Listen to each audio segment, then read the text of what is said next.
So Miss Piglet right there is expecting babies this week. She is due. And the way she's looking, I'm willing to bet she's going to go anywhere seriously between now and if she can make it to the 19th, which is her due date, I would be shocked. I mean, her udder has absolutely filled. She's goopy. So, I mean, I'm expecting babies anytime now from her. But anyway, so she's in that pen and she has the doggy igloo as her normal house. And for a Nigerian dwarf, that works perfectly, except for when you've got babies, because we don't want her to squish the babies or anything. So I kicked out the two Boer girls. They're actually tied out on pasture at the moment. And I'm kicking them out of this pen, so I'm stripping it so that Piglet can have this pen. And the Boers are going to go over there where she was. We still have these two Boer stinkers right here. And actually, these two are going to have to get moved because Nikki, there she is due in May. So Nikki has to get moved also. All right, the maternity house for Piglet is nice and clean. Got to get some more minerals in her mineral bucket here. The boys are enjoying alfalfa. Now Miss Piglet over here, she's got a bunch of grass hay in front of her. When they're this pregnant, I only give a little bit of alfalfa because I don't want any chance of bloat.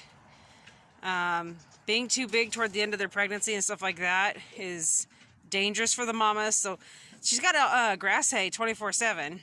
And she does get some alfalfa and she still has her grain, but not in excess. So in here, like, yeah, they've got some alfalfa. And I know she will stick her little nose to the fence and nibble on what she can get. And that's not going to hurt her. Anyway, in here, I've got this loaded with straw. And then her grass hay there is tucked in the corner. And there's quite a bit there. And if she wastes any, it's all right. It'll just be bedding for her and the babies. But it just keeps her busy. Are you complaining? You're complaining? She knows it's dinner time. She can't figure out why I haven't fed you yet just because I'm getting this pen all done over here. And I'm getting your water loaded now, okay? You're fine. She's the #1 whiner out here. If somebody's going to complain about something, it's going to be Piglet complaining. Yeah, you. Anywho, got her water out here. Now, next for her water, I do more than just water for these pregnant mamas. When they're getting close to having their babies, I put it, I know this looks like soda, but this is actually molasses. It's an excellent source of minerals and sugars. What, Miss Nikki? And so there's about 4 tablespoons of molasses in this bottle, and then hot water just so I could, the cow is mooing, just so I could get to mix. And I'm going to just put it in her water.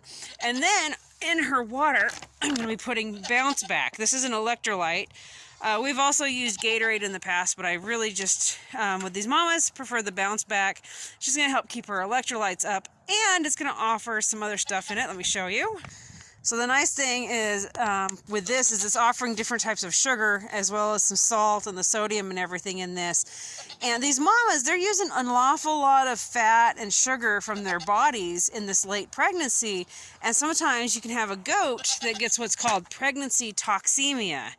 And it's where their body is breaking down fat incorrectly. It's just not doing it right. And because it's not breaking down the fat in their food in the correct way, it actually starts to break down the fat in the mama, harvesting from them. But it's not good for the goat. And you'll have a goat, they'll get like lethargic. And then the next thing you know, your goat has gone down. And once they go down, it's really, really hard to save them. I mean, it's possible, but it's just very difficult. Bobby's complaining. So that is why we do give our mamas grain. I don't give a whole lot, especially with Piglet, because she packs on the pounds very easily. So that's why I keep the grass hay in front of her 24/7. She's always got grass hay available at the end of her pregnancies. And if I see that she's getting low in body weight, body quality, I will up alfalfa and grain.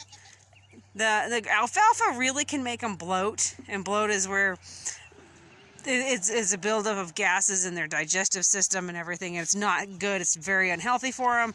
Can cause a lot of issues, including death. So I don't do an awful lot of alfalfa. Grain is easier for them to get the fats out of and digest, but you also have to deal with the heat, the hotness of grain, the amount of sugars in grain. So, there's just different things there. But anyway, they get a limited amount of grain in their late pregnancy. I just watch them for body quality, see if they're, if they're starting to get skinny or if they're starting to have issues. We're going to up their food, and we'll do what we can to make sure we avoid any problems. So this is how I avoid problems. I have the molasses and the bounce back I add. Like I said, they've got the grass hay in front of their face 24/7. They get limited alfalfa, and then she does have her daily grain. And besides regular grain, she also gets a probios and prebios minerals.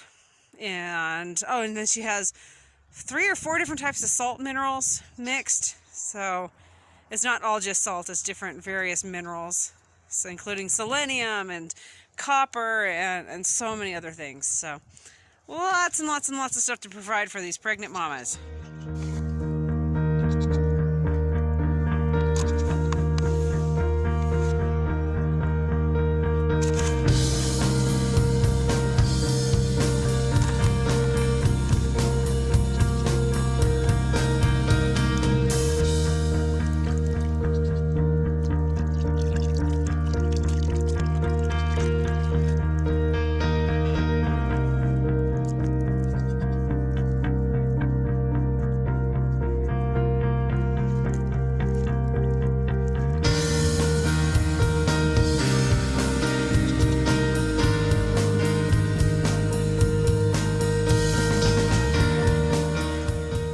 Okay, something else that we do with all of the waters with our mamas with babies, when the babies are newborn, for about the first 2 weeks, I keep the water buckets hung up high. I want to make sure the mom can reach the water.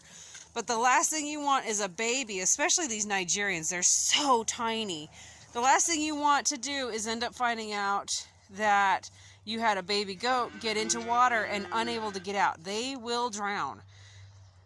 So I do hang our waters. I get them up high.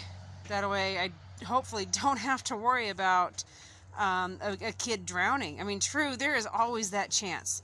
Goats literally are full of mischief. They find ways to get themselves in trouble. It's just a goat thing. So we do hang their buckets so that the babies hopefully cannot get into them.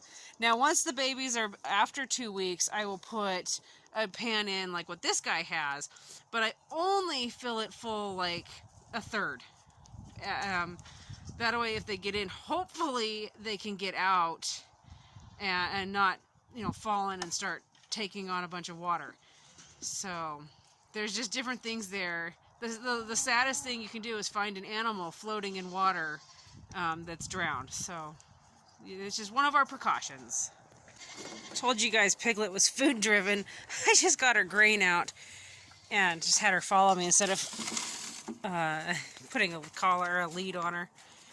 There, now you're in your new house. There's a little pig. You're a little piggy over there. You don't need her grain. You have your own grain there, buddy boy. And something else that we give these guys, like if they don't want to eat their hay, I have alfalfa pellets and I have grass hay pellets, and they go crazy for those. And I prefer to soak them, that way they don't choke on them, but whatever your goat will eat. Piglet, you enjoy nibbling on their alfalfa? Yeah, if she can reach food, she's all about it. She's totally going to ignore the fact that there's a whole pile of grass hay in there.